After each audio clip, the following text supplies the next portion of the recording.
So basically, what is an information field? An information field is a non-physical field. Historically, there's been five non-physical fields in science that are readily understood and known, and that's the electric field, magnetic field, gravitational field, and strong and weak nuclear attraction field. And there's also something called an information field. The Russians actually were the first to discover information fields and utilize them and study them. And they spent $500 million studying this subject matter. So not only was it a real thing, they discovered how to utilize them. And so that was our premise into information fields. Is my dad actually worked with some of these top scientists briefly that shared with him about information fields, and he had studied for many years on creating technologies to raise human consciousness. And so he realized that using information fields in order to create a very coherent, harmonious field was necessary to do this. And so our technologies, depending on the one we're talking about, utilize information from light, information from music, and geometries, which inherently create their own information field.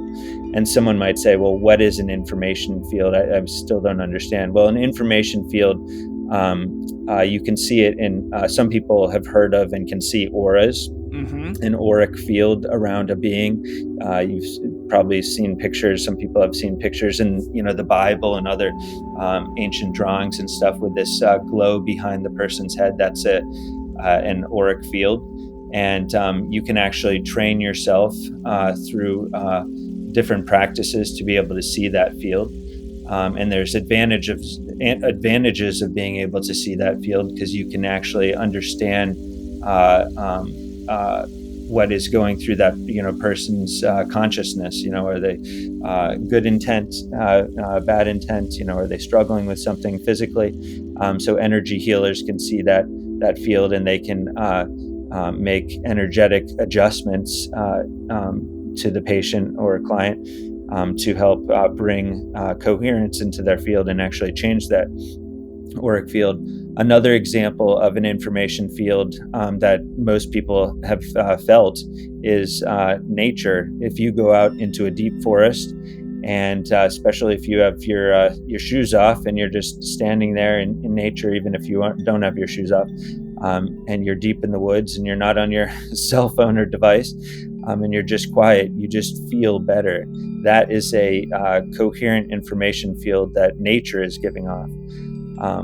All beings give off an information field. All things give off an information field as well. Sometimes you can go into a space and it wigs you out, or it feels really good. That's an information field that you're picking up on. You can sometimes feel uneasy about someone or very comfortable with someone. That's an information field that is being given off. So we learned how to create technologies that would amplify and create information fields, and also take the information from light and music. So we actually have a physical source of light. Sometimes it's in the case of a laser. Sometimes it's in the case of full spectrum bulbs and other sources. And we're taking the information from that we're all attracted to, and then projecting it into a space.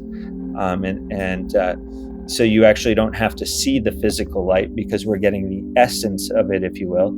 And the same applies with the music. Most of our technologies play music, and most people like the sound of the music, but we're actually, again, taking the essence or the information from that music and conditioning space with it, if you will.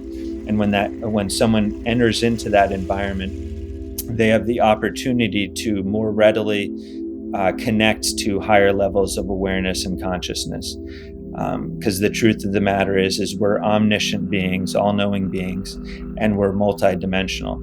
And a lot of us are walking around in our heads, and we just think that we're separate and alone, but that's actually not the case.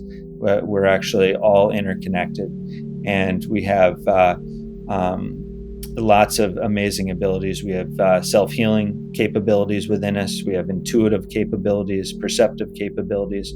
All that lies within us. And when we're able to raise our awareness and understanding and consciousness, and information fields is a great way to do it through these technologies, which are really, my father, Mark Newkirk, used to call them training wheels, because he said the most amazing piece of technology actually exists in each one of us. But it is nice to have some support from these technologies, nature, other healers and so forth, to help allow us to express more of ourselves. So that's sort of the basics of information fields, and how we use them. Because radio waves and television waves or frequencies from the broadcast station, they're actually non-local, they're everywhere. So would it be safe to say that the broadcast from a TV or radio station is an information field itself? Yeah, it is. It's a frequency, that is being projected outwardly, and you have to have the receiver, the television, the radio, to be able to tune into that broadcast. And that's a great example that you're using, because the same applies with a information field, too. I mean, there's love being projected, meditators that are, across our planet. There's someone that's always praying.